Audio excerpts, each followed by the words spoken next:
Hey everyone, welcome to a new episode of Steven's Week, your weekly update on marketing and technology. Just like last week, I want to talk in this update about positive coronavirus situations where companies really go the extra mile to help society and to help their customers. Welcome to this new episode. Last week I talked about how company LVMH, the luxury brand holding, was stopping with the production of perfumes and was starting to produce hand sanitizers. More and more companies around the world are following that lead. Like in Belgium, we have Tienste Suiker, which is a sugar company, is doing the same. On a global level, we have Anheuser-Busch, the beer company, that is now starting to make disinfecting gels for people. So we see that the overall world capacity to make disinfecting gels is increasing rapidly thanks to the efforts of many companies around the world. In the Philippines, CocaCola decided to stop with their advertising campaigns at this moment, but they're not just parking that money for later campaigns. No, they will use that money to support communities that need help. Because of the corona crisis, many people in the Philippines are worried about their health. The financial support for hospitals is really important, and Coca-Cola just shared that news with the world saying, look, we're not going to advertise right now. What we're going to do is support communities that need our help, which is a very nice thing to see.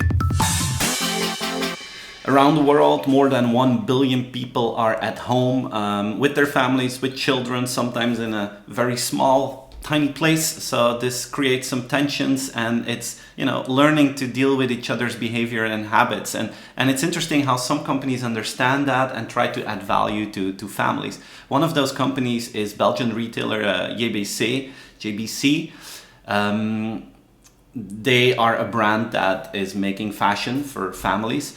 And in many families, children are now more than ever on TikTok, but the truth is most parents do not understand what TikTok is about, so this could create friction. So JBC decided to create a website, What the TikTok, to explain to parents what TikTok is, how they can add value to it, how they can understand the behavior of their children to remove those frictions. And I thought that was an interesting piece of communication.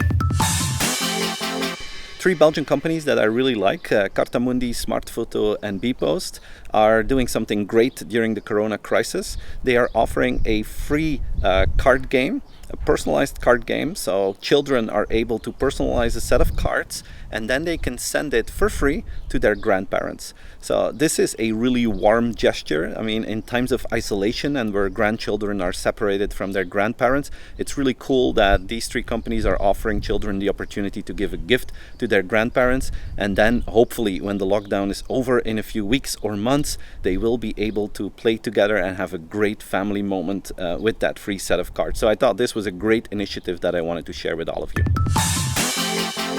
I bumped into this case study from a small restaurant in Seattle that actually doubled its revenue since the corona crisis started. It's a restaurant called Otto, and the chef is Eric Rivera.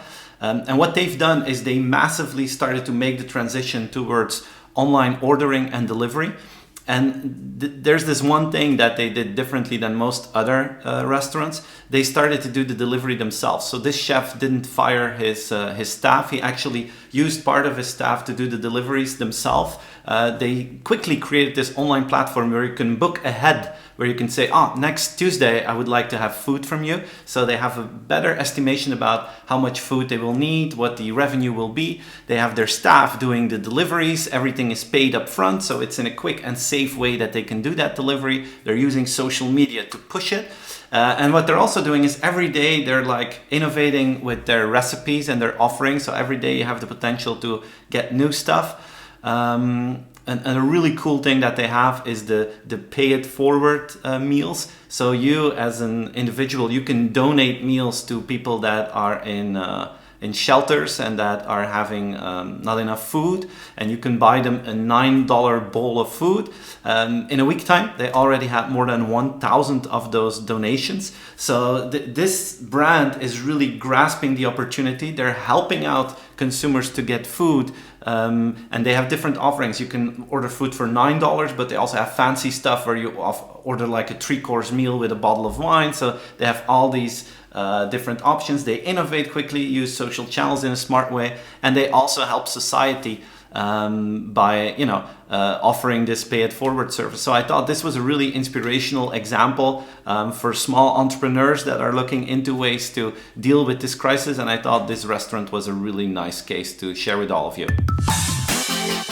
So guys, this was my weekly update, again filled with stories, positive stories about companies' reactions to the coronavirus and the problems that this is creating in the world. And it's great to see how many companies are really trying to do their best to make sure they can add value to society. If you see interesting stories that you think, hey, they should be in Steven's weekly video, feel free to email them to me or just send them through social media, and I'll be very excited to take a look at those. So thanks for your help in that. I'm going to continue with these kind of weeklies for a few more weeks, and hopefully after that, life will get better again and we can go back to the normal weekly updates.